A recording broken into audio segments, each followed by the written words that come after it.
Have you ever felt the weight of silence so heavy it could crush your soul? Earl Johnson had never felt silence so heavy. The mountains of Appalachia, wrapped in snow and shadow, pressed against his small, sagging cabin, as though the world itself wanted to swallow him whole. For months, the house had echoed only with his own footsteps, his own breathing, and sometimes the rustle of mice in the walls. Ever since Ruth died, nothing inside those 4 timber walls felt alive. He would sit in the same chair she used to favor, staring at the empty space where her knitting basket once rested. The faint scent of lavender soap, clinging to her old scarf, had become his last anchor to her.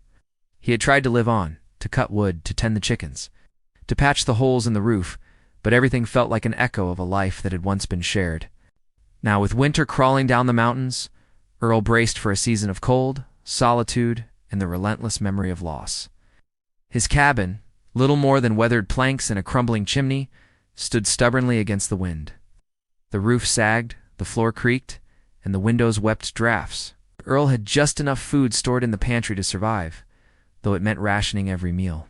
Sometimes late at night, when the loneliness burned as sharply as the wind, he thought about Ruth's warmth, the way she always pressed her hand to his cheek when the fire went low, or how she would hum to the animals. They kept as though every creature deserved tenderness. One night, while the snow fell thick and fast, Earl was pulled from his thoughts by a sound, a thud against the side of the cabin. Then another. At first he thought it might be the old oak leaning too hard in the storm, but then came a muffled whinny, strained and low.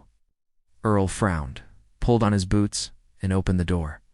In the swirl of snow he saw them. A great white mare, her coat ghostly against the storm, stood trembling only feet from his porch. Her breath poured into the air like smoke. Beside her, 2 small foals, frail, thin-legged, their eyes wide with exhaustion, pressed against her flanks for warmth. The mare's left foreleg bent awkwardly, swollen and raw. Earl's heart clenched. He had almost closed the door, reminding himself he had little food to spare. But then Ruth's voice seemed to whisper through him, steady and insistent. Every life deserves kindness, no matter how small the sacrifice. He opened the door wider. "Come on in, then," he muttered, his throat thick. "Ain't much, but it's dry."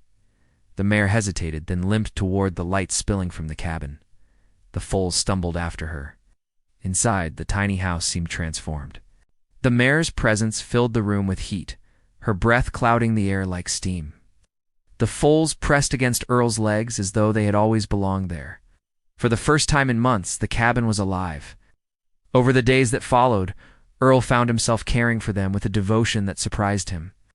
He cleaned the mare's wound, wrapping it with strips of Ruth's old linen.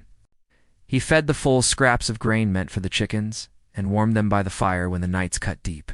Slowly the ache inside him softened, replaced with something unfamiliar, a sense of purpose. But winter had sharp teeth. One morning, while chopping wood, Earl's chest burned with sudden pain. He staggered, clutching his ribs. Inside, he collapsed onto the chair, sweat beading his brow despite the cold.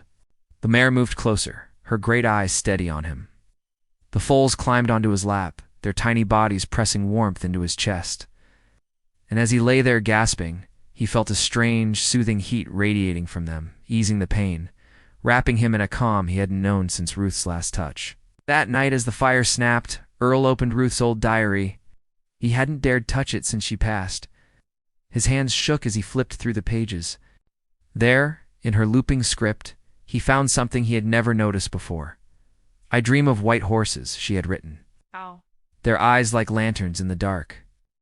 I believe they are messengers, protectors, who will come to you when you need them most." Earl wept until his chest ached again. And yet, he felt something shift. Ruth had known.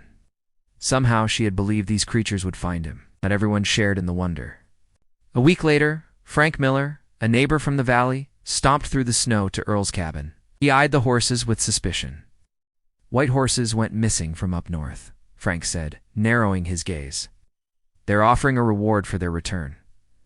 Earl straightened, his jaw set. "These horses came here on their own. They'll stay here." Frank sneered, muttering about law and property, but Earl stood firm.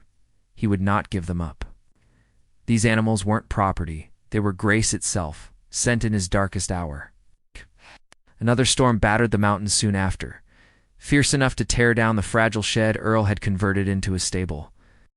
He feared the horses would perish in the gale, but the mare, limping and weary, helped him guide her foals into a makeshift shelter of fallen beams and tarps. Together, man and beast endured the night. Word spread through the valley of Earl's devotion. When the town hosted its winter supper, Earl was invited. The first time in years he had attended.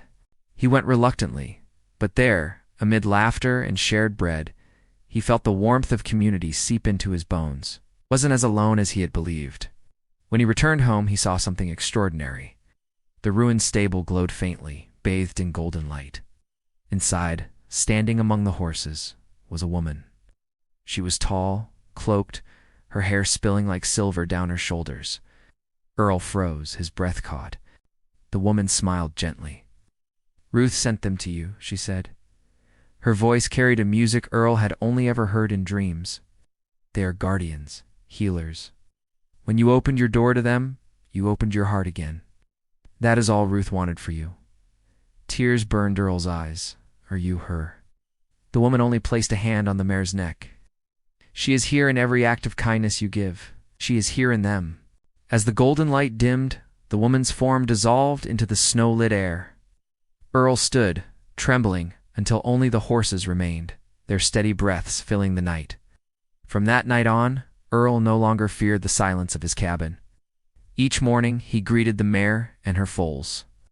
He rebuilt the stable with care, not out of duty, but out of gratitude. He read Ruth's diary, not with despair, but with reverence, savoring every word she had left him. And as winter gave way to spring, Earl understood that he had been given something rare, a second chance at life, not free of sorrow, but filled with unexpected love. The horses had come as messengers, just as Ruth dreamed, but they stayed as family.